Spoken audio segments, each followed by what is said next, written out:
Dr. Jason Pickett, Austin Travis County Alternate Health Authority, who is filling in for Dr. Mark Escott today, then Austin Public Health's Chief Epidemiologist, Janet Pichette. And then we'll open it up to the pool reporter who will ask questions from the media. Stephanie, over to you. Good morning. Thank you very much. I wanted to start today to talk about COVID-19 deaths. In Travis County, we have 179 deaths. What is very concerning to me as the health director is that these are individuals. These are individuals that have experienced, whether it was being at home or being hospitalized, they have gone through this as well as their families. We want to always keep in mind that during this process, there is a notification process that happens to the family, but our staff have to follow up with them to talk with them about contact tracing. I would like to take a few minutes to just really pause and pay respects to the individuals of Austin Travis County that have lost their lives. Let's take a few moments of silence. Thank you.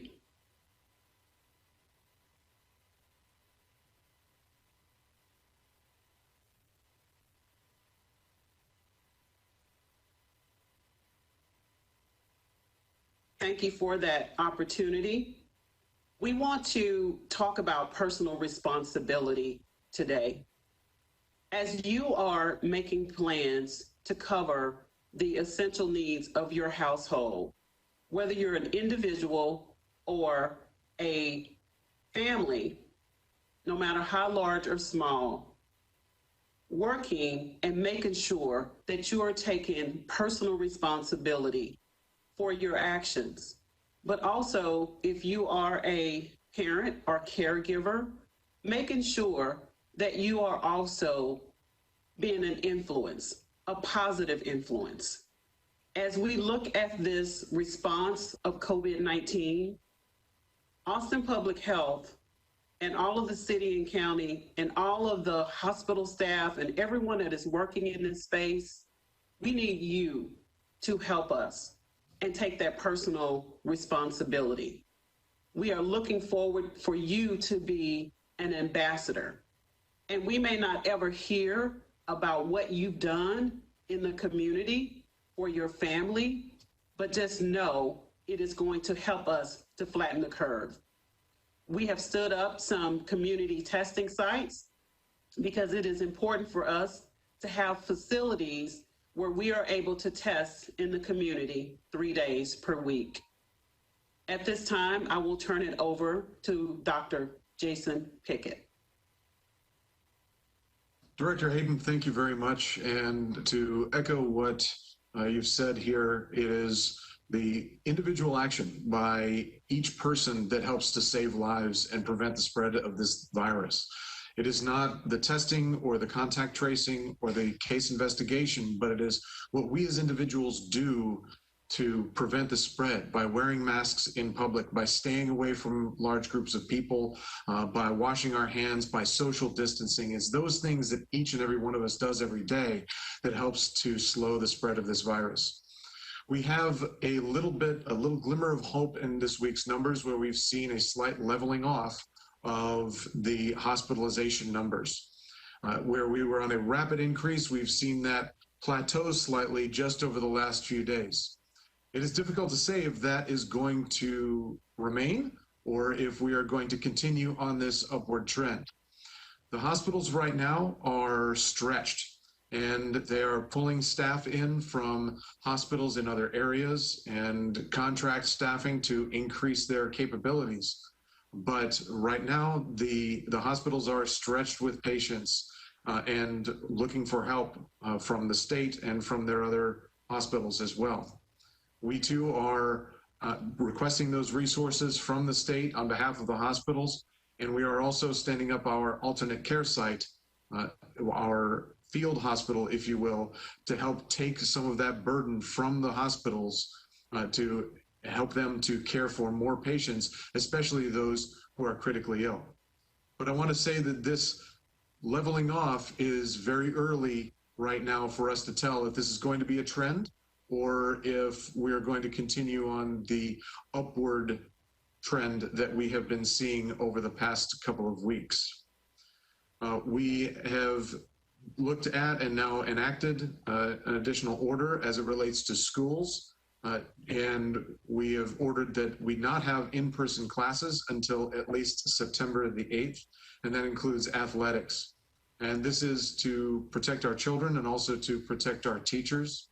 As we've seen from other areas that have opened schools early while there's still transmission, active transmission within their communities, when you look at South Korea, when you look at Israel, then opening too early led to substantial increase in cases, and they had to dial things back again.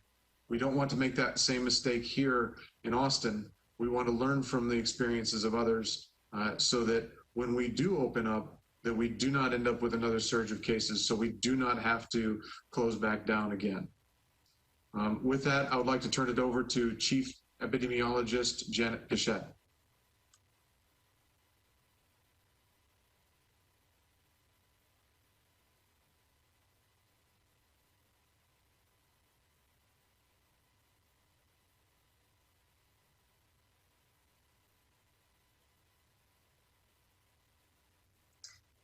Hey, Janet, we're unfortunately unable to hear you. If you don't mind, can we... Can you hear me now? Yeah, thank you so much. Okay, sorry. It looks like it's off, but I don't know why it does that. So I would just like to add that we are at a point right now where we are going to surpass 16,000 new cases today. And we are at a point in this response where we continue to receive an overwhelming number of cases new cases on a daily basis. And we have widespread community transmission. What that means is that our activities related to contact tracing are going to be very limited in what they can do. And it again just reemphasizes the point that we are at a point in order to flatten the curve, we will require everyone to follow the orders that our governor and our local officials have put into place as far as wearing masks and protecting your family. If you did get a test, you need to stay at home until you get your test results back. Because if there's a possibility that we are seeing longer times as far as the time from when you receive the test until the time you get your result back, that there may be an issue. You may have an opportunity to be out in the community, and if that's the case, you need to probably stay home. So again, we are in what I would call a pandemic response, and it's going to require, it's going to impact not just Austin, Travis County, as you see, it's impacting all the metropolitan areas in Texas, as well as a lot of the southeastern United States having overwhelming increases in the number of cases. And in order to get a handle on this is going to require everyone's cooperation and individual responsibility to prevent transmission. All right, thank you for those opening remarks. Now to our pool reporter, Molly Oak from KVUE. Hey, good morning, guys. Thanks for always doing that. I know we all appreciate the updates. First one is from KVUE. APH has previously said hospital capacity isn't a concern yet, but you were worried about the rate at which patients were being admitted and that we could get into a more dire situation. What's your assessment now of how we're doing on hospital capacity and especially ICU capacity? Thank you very much for that question, and I'll take that. We are, right now, the hospitals are stretched. They're needing to find additional staffing, and they are finding ways to care for more patients within the hospital based on the limited, or with the limited number of staff that they have. Right now, we are competing for resources for those hospital staff from many other areas. And so this is the true definition of a national or global pandemic, in that the resources are stretched thin everywhere. We continue to make those requests, but right now those hospital beds are edging towards the the maximum number that can be staffed and patients that can be taken care of. This is why we, a few weeks ago, decided to push forward with opening our alternate care site to help to take the burden off of the hospitals.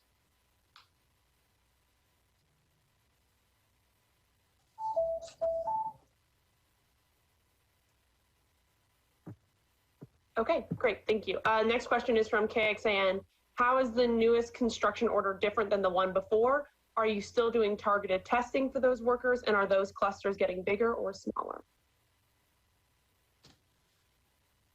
Currently with the new order, we are really giving specific information about the screening of employees, as well as ensuring the social distancing, cleaning the tools, but also making sure that if individuals are testing positive or have any symptoms, making sure that they are not working.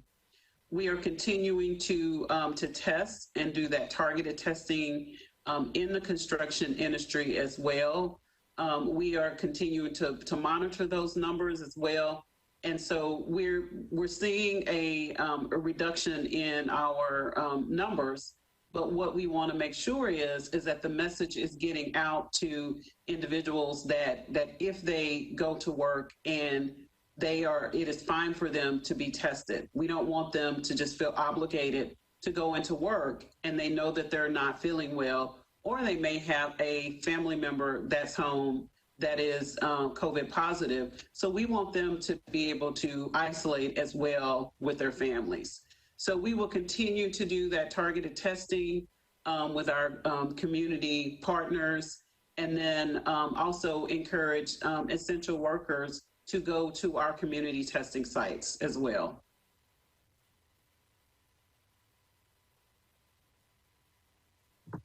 And next question is from Community Impact News. How involved were local school districts in the decision-making process to require virtual learning only until September 8th? Can you give us a sense of how often APH met with superintendents leading up to the decision and how those discussions went?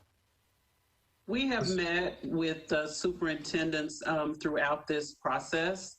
We have a few superintendents that sit on what I'll call our policy group. And so we have been meeting with them since the inception of this COVID-19 response. Dr. Escott held a meeting just recently. He does meet with them monthly, but he also held a meeting with them on Monday to talk about and get their perspective, things that they were working on. So it's important for us to know that this is a collaborative process.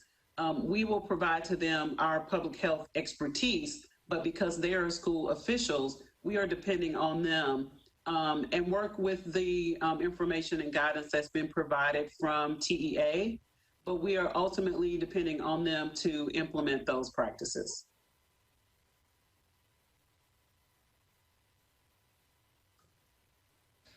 Yes, we've had representation from the school districts on our policy calls, as Director Hayden said. That policy board meets several times a week. So from the very beginning of this response, they have been there at the table with us, with the city leaders, with hospital leadership, in helping us to craft this response.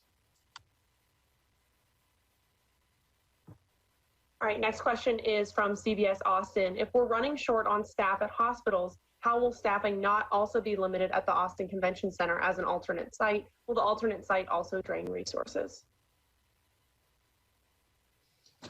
We are competing for resources like not only our healthcare systems locally, but also healthcare systems in other areas. We are asking for resources from the state as well as from other states.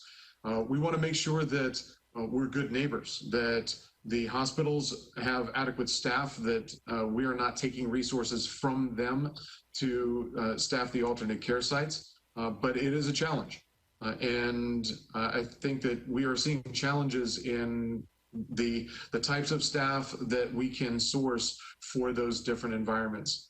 But we are in constant contact with the hospital systems, understanding their needs, And we want to make sure that we're not stepping on those requests, but in fact advocating for those requests from the hospitals to augment their staff.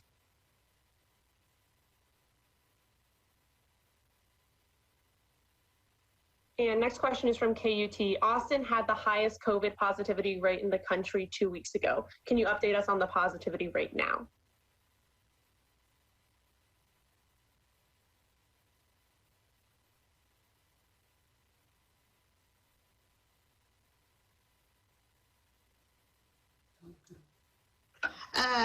The best source of information regarding our local positivity rates will be from the Department of State Health Services. And the reason for that is because we have so many entities out in the community that are doing testing at the current time. It's hard for us to determine how many people have actually been tested in our community. We can calculate our positivity rate based on our specific testing, but we can't for other entities because we don't know the number of negatives that they've had reported back to them. So I would go to the Department of State Health Services for that information.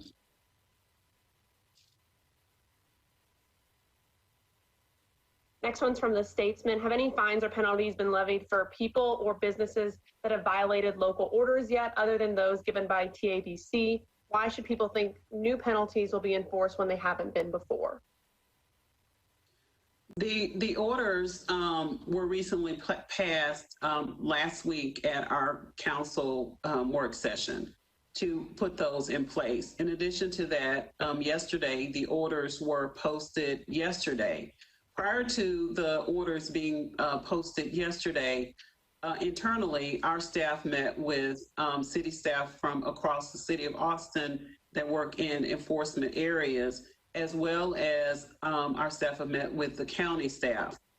We are going to, as you know, a lot of the complaints are driven by the public. So when individuals will call 311 to report that in for compliance, we will have the ability to go to locations where we receive those reports, and we will be able to. Initially, our goal is to get voluntary compliance. That is our hope with everyone. And so we start at that place of voluntary compliance and work with them about how to implement those changes. In the event things are not implemented, we will move forward and provide a citation to them and take those individuals to court. So the process has been in place, and we have the approval from our city council to move forward in that space.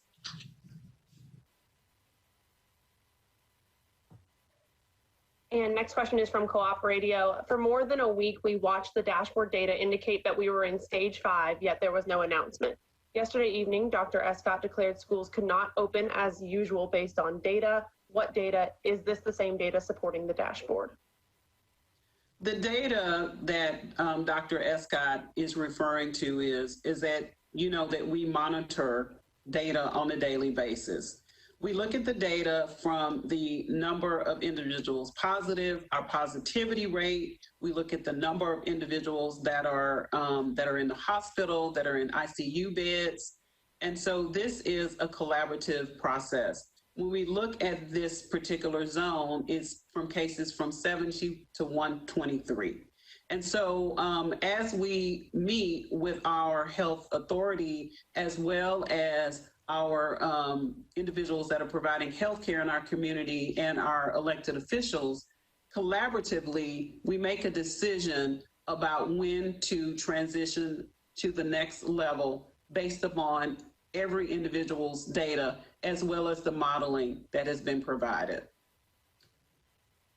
To add to what Director Hayden said, there are several factors that contribute to where we assess our stage to be currently. The running new hospitalizations, that 70 number is one of those factors, but there are other things such as the rate of change, as well as hospital bed status, that help to contribute to when we believe that we're moving from one stage to another.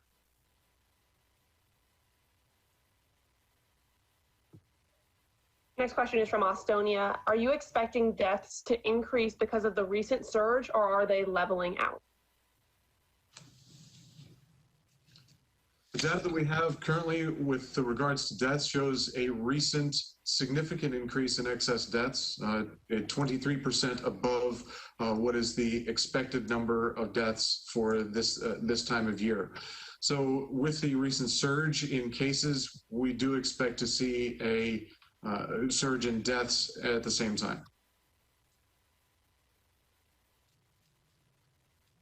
Next question is from Univision. With the new school year around the corner, many school districts are already deciding to go 100% with virtual classes for the first 3 weeks of the school year. How bad does the situation have to be in order for you guys to recommend doing virtual classes for the rest of the school year? It's difficult for us to model beyond just a couple of weeks from now because individual behavior influences the spread of the virus within the community, how people are adhering to the social distancing and the masking. And this is something that we model week after week to see where we might be a little bit of time from now, a few weeks from now. But unfortunately, our ability to see into that future is very limited. It's really only accurate within a couple of weeks, a few weeks from right now. So we evaluate this on an ongoing basis to see what the disease is doing in the community, how our cases are rising or plateauing or falling off to make recommendations for policy. So unfortunately, we just can't say what things will be like in October because we just don't know.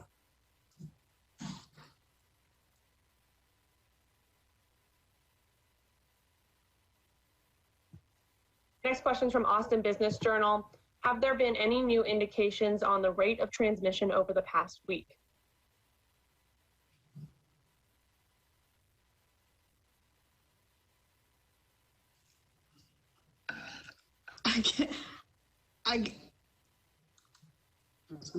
Am I on? Okay, I guess I'll answer that. I mean, the rate of transmission, obviously our case counts continue to increase, so I would venture to guess our rate of transmission is also increasing. Again, I think when we start seeing that the epidemiologic curve starting to flatten again, will show that transmission is reducing.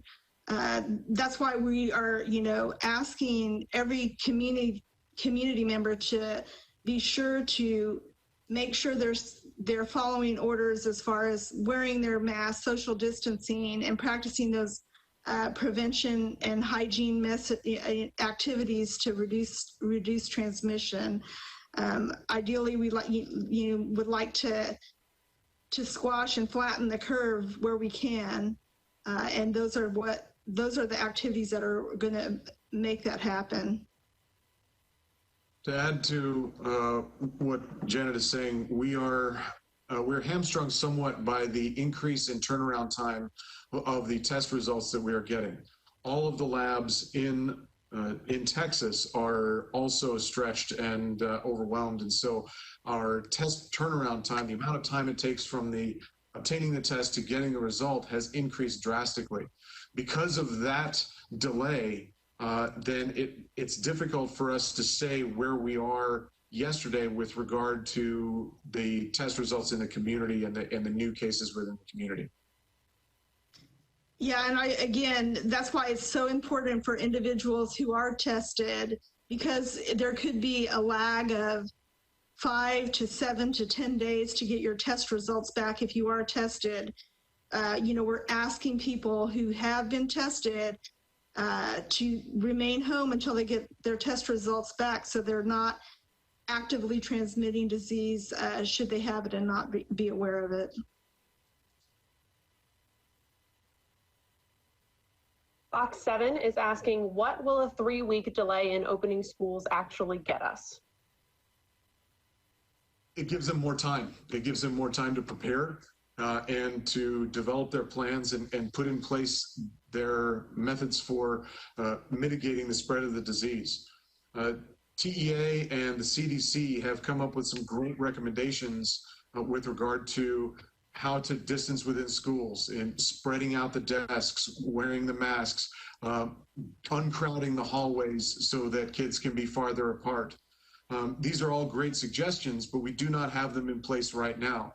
And we cannot increase the physical footprint of the schools overnight. So it gives the schools the time to work on those plans, to continue to develop them, and to work with Austin Public Health in recommendations of how we can better keep our kids as well as our teachers and staff safe. This one's from Austin Politics Newsletter. Yesterday, Dr. Escott said that between 40 to 1,300 AISD students could die from COVID if schools reopen. But what numbers suggest that is realistic? The CDC reported on July 4th that of the first 100,000 COVID-19 deaths, only 179 were below the age of 25. The entire state of California still hasn't had a COVID-19 death below age 18.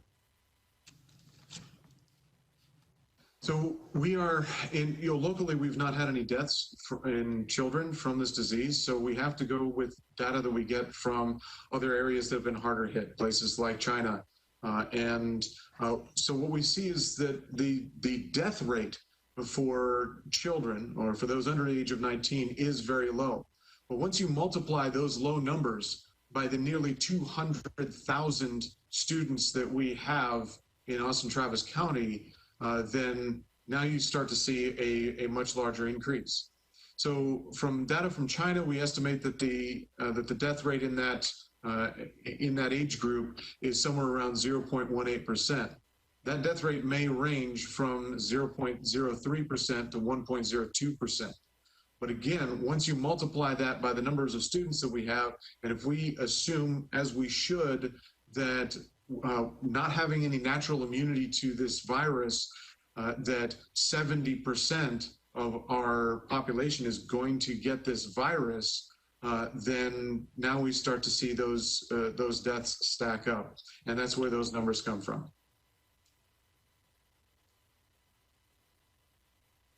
Okay, and then this last question is from KVUE. What is the status of the field hospital? Will that still be used? And if so, at what point would it start accepting patients? Our planned go live date for that hospital is July the 21st. So next Tuesday, I think. And when they start taking patients, that's largely up to the hospitals when they feel they can start, they need to start offloading patients. The emphasis with the alternate care site is that we're taking care of patients with lower acuity disease, what would be referred to as a med-surg level acuity. So that's like your garden variety hospital bed level acuity. We're not planning to run an ICU in the convention center. We don't think that that's practical, and folks who are critically ill that need that level of care are best served in the hospitals where the quality of that care will be the best. So it's, as I mentioned before, the hospitalization numbers have leveled off for the past few days. So I don't know if we're going to take patients from the hospitals on day one of the alternate care site being open, but I know that we will be ready to do so.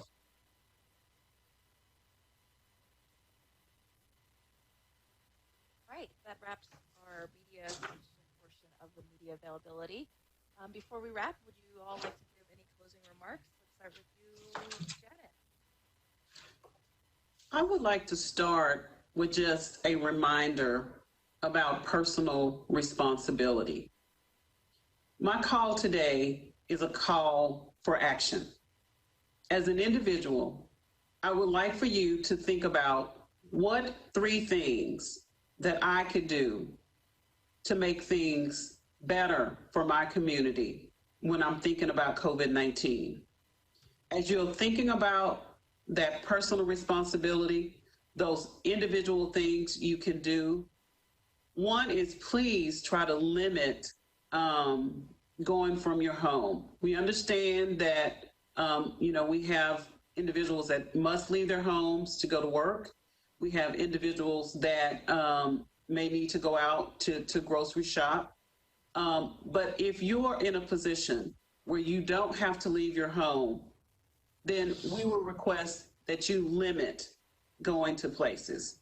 We also request that you also be that person, be someone's North Star, where someone can say, you know, my friend has really taken upon themselves to be this unsung hero in our community. And these are some of the things that they are doing. And maybe those things will continue to be to rub off on other individuals. We want to encourage individuals to come to our community testing sites. We have a site at Dove Springs, as well as Runberg Community at Walnut Creek, and at Givens Park. We are there 3 days per week, and you can go through our testing site and sign up for that testing. If you don't have access to the internet, we still encourage you to call our nursing line and talk with them, and we will definitely get you scheduled. We thank you for the things that you have done, because we do have people in our community that are really doing some awesome things. They are checking on other people. They are making sure that other people's basic needs are met by providing food, et cetera. And so we applaud you, our heroes in our community. Thank you very much. I'll turn over to Dr. Jason Pickett. Thank you, Director Hayden. Very wise words there. It is on all of us to stop this virus, to slow its spread and protect our most vulnerable people. Now, we do not yet have a vaccine for this, and I do not know when that might occur. There are a lot of folks who are working very hard to develop one that will be safe and will be effective. But until that happens, this virus can run through our community, and we will not see herd immunity until about 70% of our community has developed immunity, either through getting the virus or through a safe vaccine. And this is why all of these actions that we are taking are so important to prevent that spread, because we don't have another way to prevent that spread right now. We have this alternate care site that's being stood up. I hope that we don't have to take a single patient in it. I hope that the disease levels off, that the hospitals are able to care for everyone that needs to be cared for in that hospital setting. But we got to be ready for it, and we will be ready. So I'm optimistic. You never want to work very hard on a large project and then never use it, but I hope we never have to use this one. And to echo what Director Hayden said, thank you so much for what you are doing to help slow this down.